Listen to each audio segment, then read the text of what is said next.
Hey guys, this is Eckhart Slaughter. Hello and welcome to another Star Wars lore video, and today we are talking about one of my favorite things in the Star Wars universe, which most of you guys know is spaceships. So today we're going to be talking about the First Order and its navy, and specifically what ship types they used, and then later on how they amassed such a seemingly large force. Although the Force Awakens really only features a few ship types, some starfighters, some shuttles, and of course the Resurgent Class Battlecruiser, other forms of the canon, including books and comics, have expanded the amount of ships and the types of ships used, and it seems that The Last Jedi, with the introduction of the Mandator 4 and the Mega Star Destroyer, will continue that trend. So the first part of this video is going to be looking at every ship type used. We are going to do so fairly briefly because, to be honest, most of these ship types are relatively minor, but this still should be a relatively interesting exercise. We're going to start from the smallest ships available and go all the way up to the Mega Star Destroyer. Before we get too far into this video, some of you may have watched my last one and noticed my pinned comment. My friend Zach, who actually has edited videos on this channel, makes video game content under the channel Super Bit Crew, and it's kind of in a JonTron style. It's a lot of fun, and I really urge you guys to check out his latest video because I know he put a ton of work into it, and it'd be really nice if people would watch it. So I've put a link down in the description, and I'll also probably put a link down in the top comment. If you'd watch it and maybe subscribe, it would mean a lot to him, and it would mean a lot to me. Alright, so let's start this discussion by looking at the smallest ships used by the First Order, and that, of course, is their starfighters. So far, the First Order has three starfighter varieties: the TIE FO, the TIE SF, and the TIE VN. The TIE FO is the basic First Order TIE fighter, hence the FO in its name.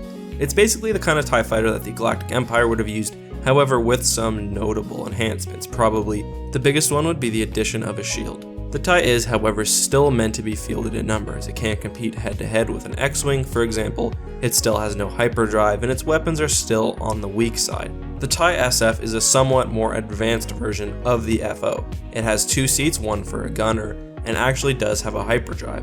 It's meant specifically for the Special Forces arm of the First Order, hence its name TIE SF. It does have some additional upgrades, notably it is much more heavily armed, it has a missile launcher along with those dual-facing laser turrets, and it most likely had a stronger shield.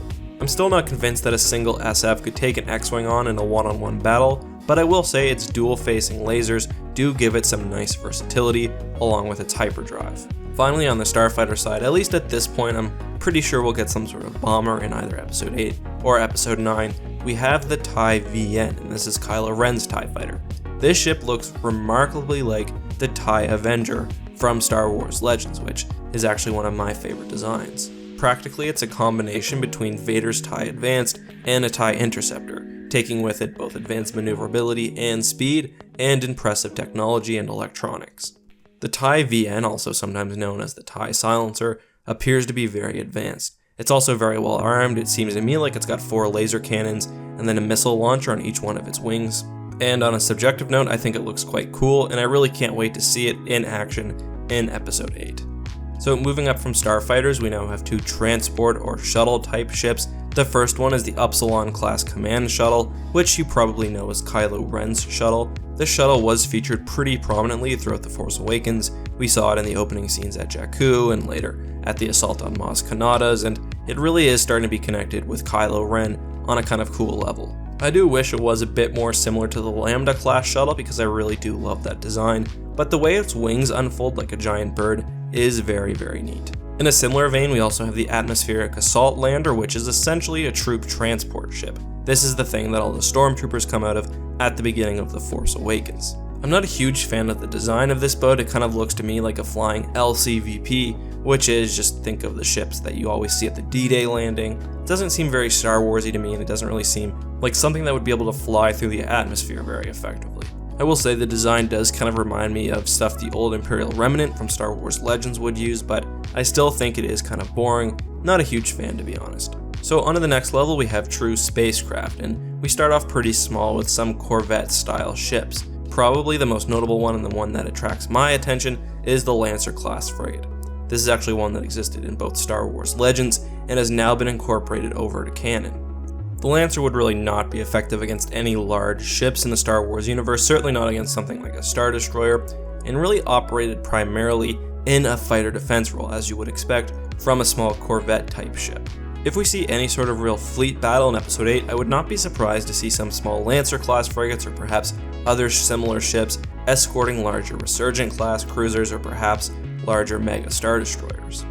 There are also several ships in Star Wars and Star Wars Legends which are very common and which are typically used by most factions. I'm thinking of things like Carrack-class light cruisers, assault frigates, Dreadnought-class heavy cruisers, and other ships which will most likely be used by the First Order at some point, although again, all speculation by me.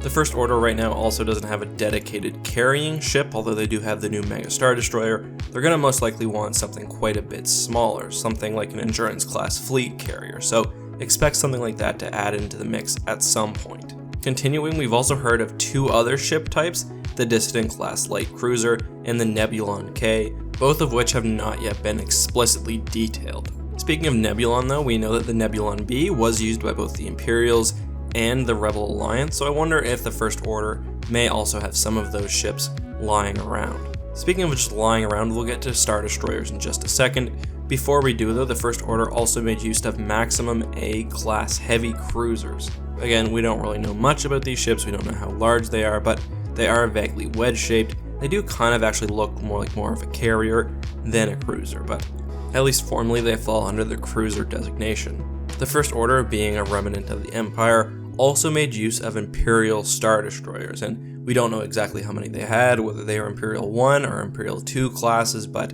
they most likely had a good deal left over from after the Galactic Civil War and any conflicts with the New Republic or other remnant factions afterwards. So presumably they have some Imperial 1s and Imperial 2s. I also wonder whether the Victory line of Star Destroyers will eventually be brought into canon and the First Order will have some of those, but I would very much like to see these ships actually see some real action. We know in Legends that Star Destroyers were still used many years after the Galactic Civil War, especially where the First Order seems to be kind of strained for resources. It would make sense that they would do the same.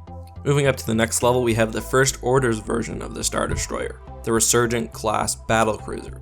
And I actually love these ships because unlike the regular Star Destroyer of the Galactic Empire, these things are highly effective and not just tools of fear. That being said, regular Star Destroyers were very powerful. The Resurgent, however, takes it to the next level, using cutting-edge technology and advanced defensive systems.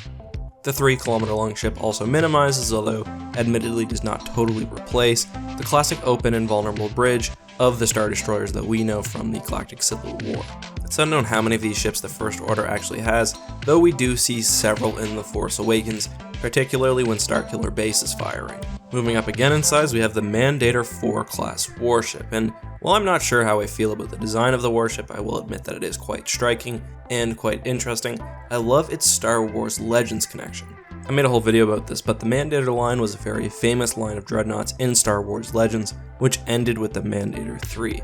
This seems to be a very clear continuation of the line, although admittedly, the function and appearance does diverge quite significantly. Aside from the two orbital cannons, this ship appears to be fairly lightly armed, so I do not think that it will be used in any sort of conventional way. I think that it will somehow be a fleet carrier for perhaps Resurgent Class Battlecruisers, and there is a little space on the middle, which indicates to me that that may be what it's used for. At almost 8 kilometers long, the Mandator 4 is large, but doesn't even hold a candle next to the largest ship of the First Order, the Mega Class Star Destroyer. With a wingspan of 60 kilometers, this is the largest ship that we've ever seen in Star Wars canon. This thing is really a mammoth, and it seems like it's going to act as the First Order's fleet carrier, perhaps mobile base of operations, and probably anything else that they need it for. We don't know much about this ship. We don't know anything about its weapons, the technology being used on board, how many ships it could carry, but this thing is clearly a force of nature. I really hope we see it in some sort of battle, if not in Episode 8, in Episode 9. This brings us to the second part of this episode. How did the First Order manage to create such a large and seemingly powerful navy, especially when we look at the gigantic Mega Star Destroyer?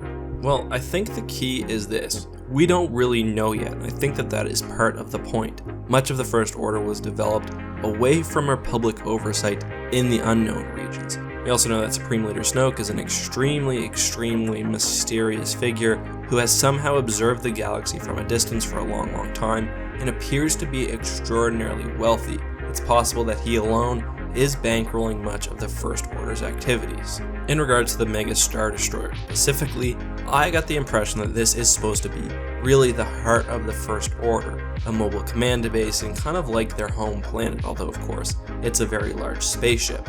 This isn't by any means an ordinary ship, and I think if the First Order were to lose its Mega Star Destroyer, they would lose much of what kept them together. So it makes sense that it is so large, given its important purpose, and that it is most likely the single ship of its kind. The First Order has also been planning and biding its time in the unknown regions, waiting for a chance to strike and collecting resources. I mean, we don't know exactly how many ships they have, whether they have a true navy with thousands of Resurgent Class Battlecruisers, or whether they just have a few very powerful ships. We also know that because of the New Republic's inaction, they were basically able to grow unmolested without any sort of real military challenge from the New Republic. So the answer to how did they build it is really this. They had a lot of time, over 30 years. They had very little external pressure. They have some sort of external bankroller in Supreme Leader Snoke and perhaps other secret resources in the unknown region. And specifically in regards to the Mega Star Destroyer, that is their home base, really their most important asset, so it makes sense that it is so large. At least that's what I think.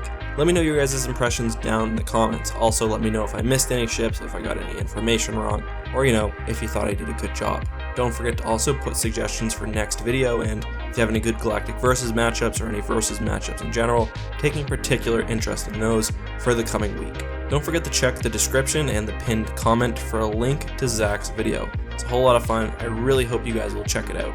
Regardless though, thank you so much for taking the time to watch this video and for getting this far. As always, may the Force be with you.